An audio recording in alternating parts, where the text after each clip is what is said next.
ഈ ഒരു പരിപാടിക്ക് ആവശ്യമായിട്ടുള്ള സാധനങ്ങൾ ഈ ഒരു പമ്പ്, ഇത് നമ്മുടെ R15 ഫ്യൂൽ പമ്പാണ്. അപ്പോൾ അതിൽ നിന്ന് നമ്മുടെ ഫ്ലോട്ട് സാധനം മാറ്റിയിട്ടുണ്ട്. അത് കഴിഞ്ഞിട്ട് ഇത് 3 ഇഞ്ച് പൈപ്പാണ്, PVC പൈപ്പ്, അതിൻ്റെ ഒരു കപ്ലിങ്, അതിൻ്റെ ഒരു എൻഡ് ഗ്യാപ്പ്. അപ്പോൾ നമ്മൾ വെക്കാൻ ഉദ്ദേശിക്കുന്ന ഇതിനെ ഈ ഒരു രീതിയിൽ പ്ലേസ് ചെയ്യും. അത് കഴിഞ്ഞിട്ട് ആ ഗ്യാപ്പ് ഉണ്ടാവുമല്ലോ, ആ ഗ്യാപ്പ് ഭാഗങ്ങൾ നമ്മൾ MC-യിൽ വെച്ചിട്ട് ഫില്ല് ചെയ്യും. MC-യിൽ വെച്ച് ഫില്ല് ചെയ്തിട്ട് അതിൻ്റെ മുകളിലോട്ട് ഇതൊക്കെ ഫിറ്റ് ചെയ്ത് വെക്കാം എന്നുള്ളതാണ് ഒരു പ്ലാന്. അപ്പോൾ നമുക്ക് എന്തായാലും ചെയ്ത് നോക്കാം. ഇപ്പോൾ ഇന്ന് രാവിലെ നമ്മൾ ഇതിൻ്റെ ഉള്ളിൽ MC-യിലിട്ട് വെച്ചിട്ടുണ്ടായിരുന്നു. അപ്പോൾ MC-യിലൊക്കെ സെറ്റായി. ഇപ്പം നമ്മൾ പെട്രോൾ ഒഴിച്ചൊന്ന് ടെസ്റ്റ് ചെയ്ത് നോക്കി. അതായത് ഇതിൻ്റെ മുകൾ ഭാഗത്ത് ഇവിടെ നമ്മൾ പെട്രോൾ ഒഴിച്ച് നിർത്തി. അപ്പോഴേക്കും പെട്രോൾ വലിയ ലീക്കില്ല. ഓക്കെ, എന്നിരുന്നാലും നമ്മൾ ഈ ഒരു കപ്ലിംഗ് ഇതിൻ്റെ മുകളിൽ വെച്ചതിന് ശേഷം ബാക്കി ബാലൻസ് വീണ്ടും നമ്മൾ MC-യിൽ വെച്ചിട്ടൊന്ന് ക്ലോസ് ചെയ്യും. അഥവാ ചെറിയ ലീക്ക് ഉണ്ടെങ്കിലും ലീക്ക് ആവാതിരിക്കാനായിട്ട് നമ്മൾ വെക്കാൻ പോകുന്നത് ഈ ഒരു കപ്ലിങ്ങിനെ തിരിച്ച് ഈ ഒരു രീതിയിൽ വെച്ചിട്ട് ഇതിൻ്റെ അടിഭാഗത്ത് MC-യിൽ വെച്ച് ഒട്ടിച്ച് വെക്കും. അങ്ങനെയാണ് ചെയ്യാൻ ഉദ്ദേശിക്കുന്നത്. ഓക്കെ, അത് കഴിഞ്ഞ് കാണിക്കാം. അപ്പം നമ്മൾ ഇത് റെഡിയാക്കി എടുത്തിട്ടുണ്ട്. ഈ ഒരു രീതിയിലാണ് സെറ്റ് ചെയ്തെടുത്തിരിക്കുന്നത്. ഇതിനകത്ത് പമ്പുണ്ട്. ഇതിനകത്ത് നമുക്ക് പെട്രോൾ ഒഴിച്ച് ടെസ്റ്റ് ചെയ്യാം. അപ്പോൾ അതാണ് ഇപ്പോഴത്തെ പരിപാടി. പെട്രോൾ നേരത്തെ എടുത്തൊരു കുപ്പിക്ക് തിരിപ്പുണ്ട്. ആ പെട്രോളിന് ഇതിനകത്തോട്ട് ഒഴിച്ച് വെക്കാം. അപ്പോൾ എവിടെയെങ്കിലും ലീക്ക് ഉണ്ടെങ്കിൽ നമുക്കറിയാം. അപ്പോൾ അതാണ് പരിപാടി. അപ്പോൾ ഇത്രയും പെട്രോൾ അതിനകത്തോട്ട് ഒഴിച്ച് വയ്ക്കാം. ലീക്കൊന്നും ഇല്ലെങ്കിൽ രക്ഷപ്പെട്ടു. ഈ ഭാഗത്തുനിന്ന് ലീക്ക് വരാം, പക്ഷെ അടിഭാഗത്ത് ലീക്ക് ഉണ്ടാവരുത്. ഓക്കെ, ഈ ഭാഗത്ത് ലീക്കില്ല.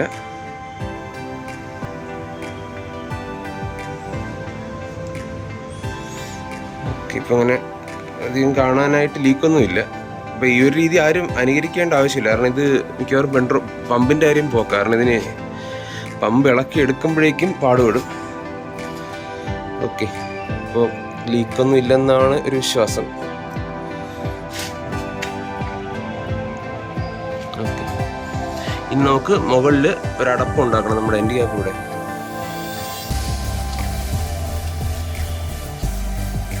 ഇപ്പോൾ എൻഡ് ഗ്യാപ്പ് ഇവിടെ വെച്ചിട്ട് ഇവിടെ പെട്രോൾ ഒഴിച്ചു കൊടുക്കാൻ കറക്റ്റായിട്ട് പാക്കായിട്ട് വരും. ഈ ഹൈറ്റ് ഉണ്ടാവും, രണ്ടും ചേർന്ന് വരുന്ന രീതിയിൽ വരും. ഓക്കെ, അത് കഴിഞ്ഞിട്ട്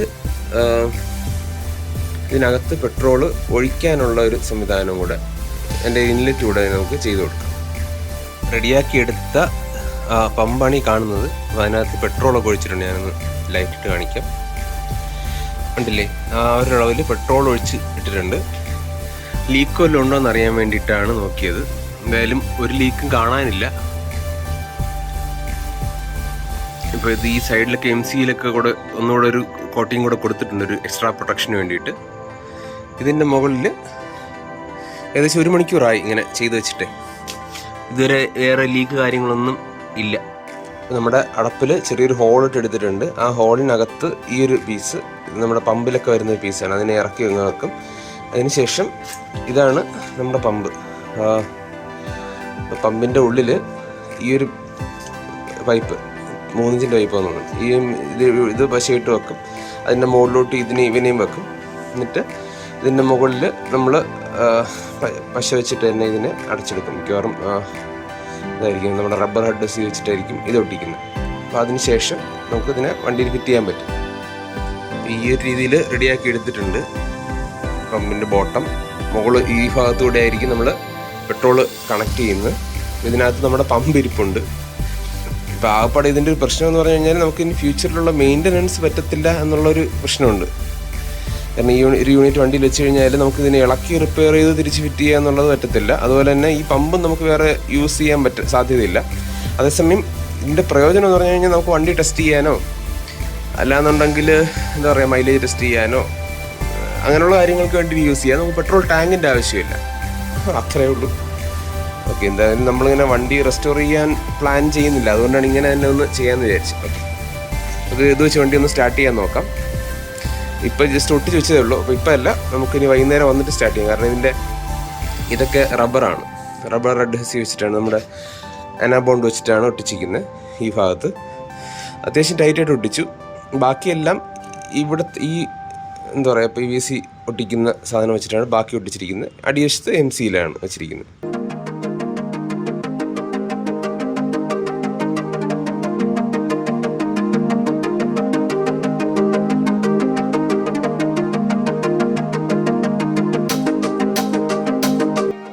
നമ്മൾ നമ്മുടെ R15 അടുത്ത് വീണ്ടും എത്തിയിരിക്കുകയാണ്. പുതിയൊരു ബാറ്ററി വാങ്ങിച്ചു. ഇത് 1050 രൂപയാണ് ബാറ്ററിയുടെ വില. അപ്പോൾ ഈ ഒരു പമ്പ് ഇപ്പോൾ നമ്മൾ ഉണ്ടാക്കിയെടുത്ത പമ്പാണ്. ഓക്കെ, അപ്പോൾ അതിൽ കുറച്ച് പെട്രോൾ ഒഴിച്ചിട്ടുണ്ട്. നമുക്കൊന്ന് സ്റ്റാർട്ട് ചെയ്യാൻ നോക്കാം. ഓൺ ചെയ്തു.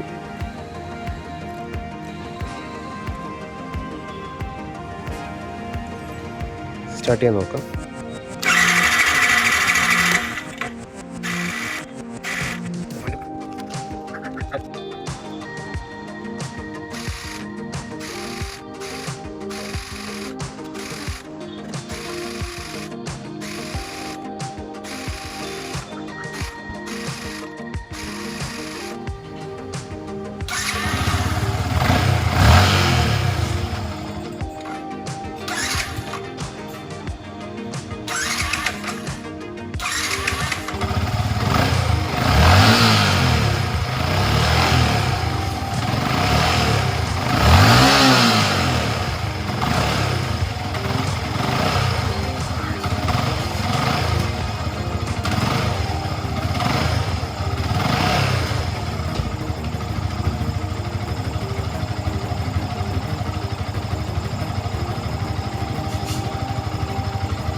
സ്റ്റോക്ക് സൗണ്ട് കേൾക്കാം.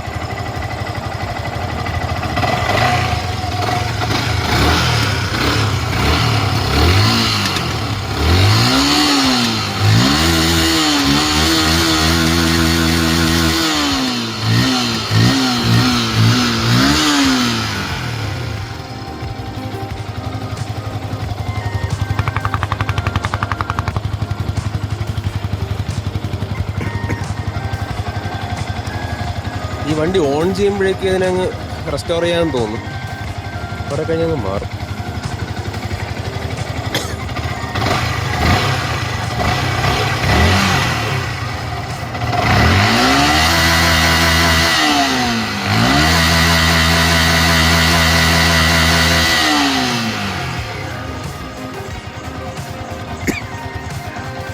ഒന്നുകൂടെ സ്റ്റാർട്ട് ചെയ്ത് നോക്കാം.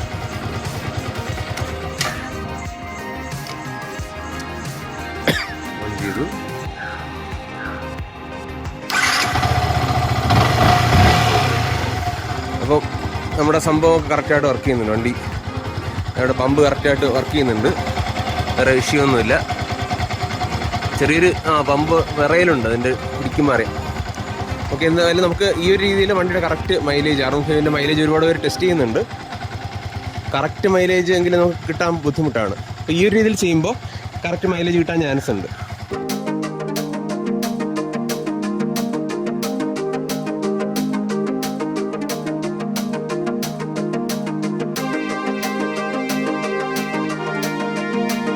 നമുക്ക് വണ്ടി ഒന്ന് സ്റ്റാർട്ട് ചെയ്ത് ഗിയറിട്ട് അനക്കി നോക്കാം, ഓടിച്ച് നോക്കാം ജസ്റ്റ് ഒന്ന്.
ഇത്രയൊക്കെയുള്ളൂ ഇന്നത്തെ ഒരു വീഡിയോ. പറ്റുകയാണെന്നുണ്ടെങ്കിൽ അടുത്ത വീഡിയോയിൽ ഇതിൻ്റെ ഒരു പ്രഷറൊക്കെ കൂടെ നമുക്കൊന്ന് ടെസ്റ്റ് ചെയ്യുന്നൊരു വീഡിയോ ചെയ്യണമെന്ന് റിക്വസ്റ്റ് വന്നിട്ടുണ്ടായിരുന്നു. അതൊക്കെ ചെയ്യാം. ഓക്കെ, മനോഹരമായ മറ്റൊരു വീഡിയോയിൽ പിന്നെ കാണാം. ബൈ.